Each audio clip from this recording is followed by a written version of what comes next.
ભાવનગર શહેરના સુભાષનગરમાં હમીરજી પાર્ક નજીક આવેલા આવાસ યોજનામાં મહાનગરપાલિકા દ્વારા રિપેરિંગ કામ શરૂ કરાતા સ્થાનિકોએ વિરોધ દર્શાવ્યો હતો અને નવા બાંધકામની માંગણી કરી હતી। રિપેરિંગ કામ અટકાવતા જેને પગલે પોલીસ બોલાવવાની ફરજ પડી હતી। સ્થાનિકોએ આક્ષેપ કર્યો હતો કે સંપૂર્ણ બાંધકામ નબળું છે, જેને પગલે નવું બાંધકામ થવું જોઈએ, પરંતુ મહાનગરપાલિકા દ્વારા માત્ર રિપેરિંગ કરવામાં આવતા સ્થાનિકોએ વિરોધ કરતા પોલીસને બોલાવવાની ફરજ પડી હતી અને ત્યારબાદ રિપેરિંગ કામ શરૂ કરાયું હતું।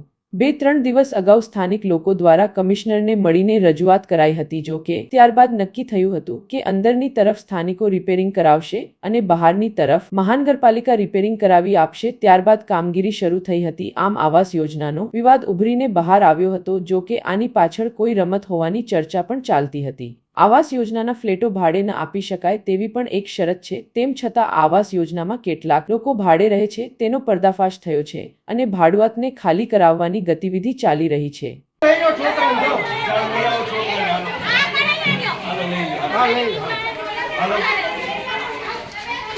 ચાલો લઈ લો બેન, હાલો છોકરાને લઈ લો।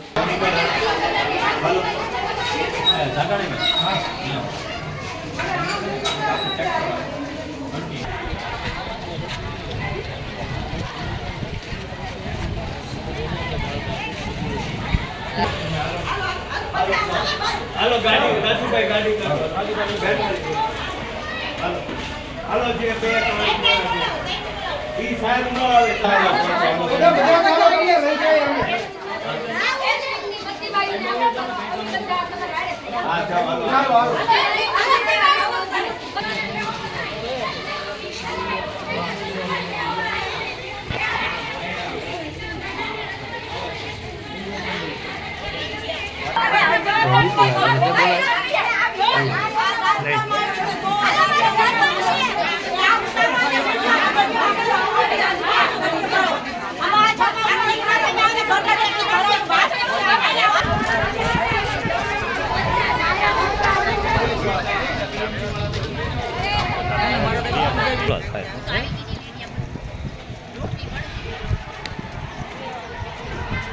તમે હાલો નીકળો હવે હાલો ભૈયા જાવ નક્કા હાલો હાલો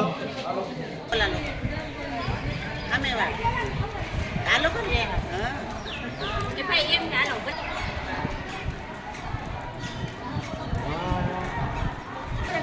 ચાલો અમે લઈ જાય ચાલો ચાલો અમે લઈ જાય જ્યાં વાંધો તો ઈ તો કે ગેરેજ નું પાછળ ઈ કે ઓલે દીકરી આવે ઈ કે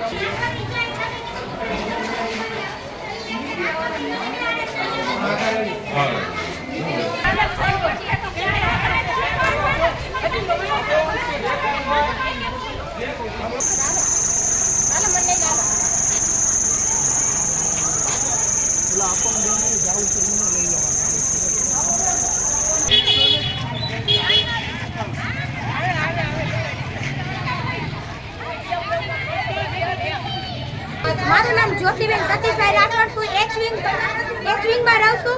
મારી બીમ કોલમ હાફ ફાટી ગયેલા છે।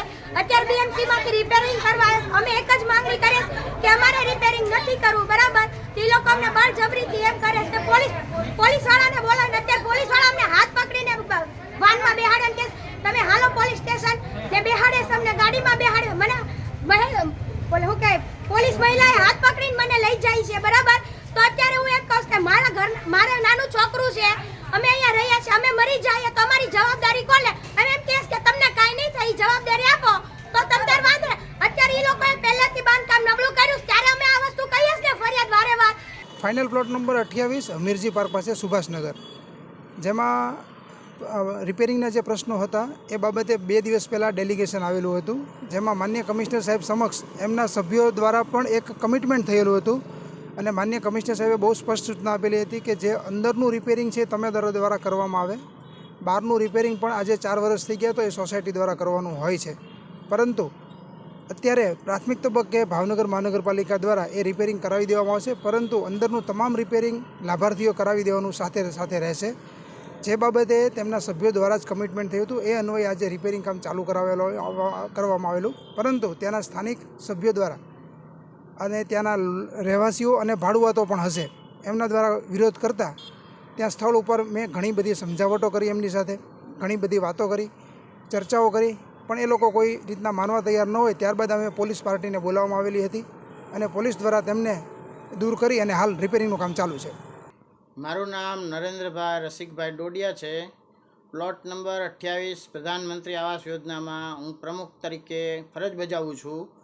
અમારી શરૂથી જ્યારથી મકાન સોંપાણા, રાષ્ટ્રપતિએ દ્વારા મકાન સોંપાણા 29/10/2021ના રોજ, ત્યારથી એના બીજા મહિનાથી અમારી એવી રજૂઆત છે કે આ બાંધકામ નબળું છે. રાષ્ટ્રપતિ સાહેબ આવ્યા તેથી પણ આ મકાનમાં એક પોપડો પડેલો જેને છુપાવી દેવામાં આવ્યો હતો બીએમસી દ્વારા.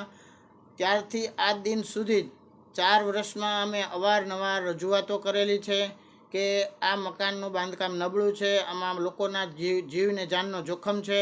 તો અમને જુદી જુદી રીતે પ્રેશર આપવામાં આવે છે, ફાયર સેફ્ટીની નોટિસો આપવામાં આવે છે, પાણી બંધ કરી દેવામાં આવે છે, ડ્રેનેજની લાઇન બંધ કરી દેવાની ધમકીઓ આપવામાં આવે છે. જ્યારે અમે કમિશનર સાહેબને મળવા જઈએ તો એની નીચેના જે અધિકારીઓ છે જેણે પૈસા ખાધા છે, કે જે લોકોએ આમાં બેફામ પૈસા ખાધા છે, કમિશન લીધું છે, તેવા અધિકારીઓ અમને મળવા દેતા નથી અને કમિશનર સાહેબને મળવા નથી દેતા અને એવું કહે છે કે તમારી ઉપર FRI થયેલી છે તો તમને કમિશનર સાહેબને તમે ન મળી શકો. તો એવું કયા સંવિધાનમાં લખ્યું છે કે કોઈની ઉપર FRI થઈ હોય તો કોઈને ડીએસપી, એસપી, કમિશનર કે કલેક્ટર સાહેબને, ઉચ્ચ અધિકારીને મળી ન શકો?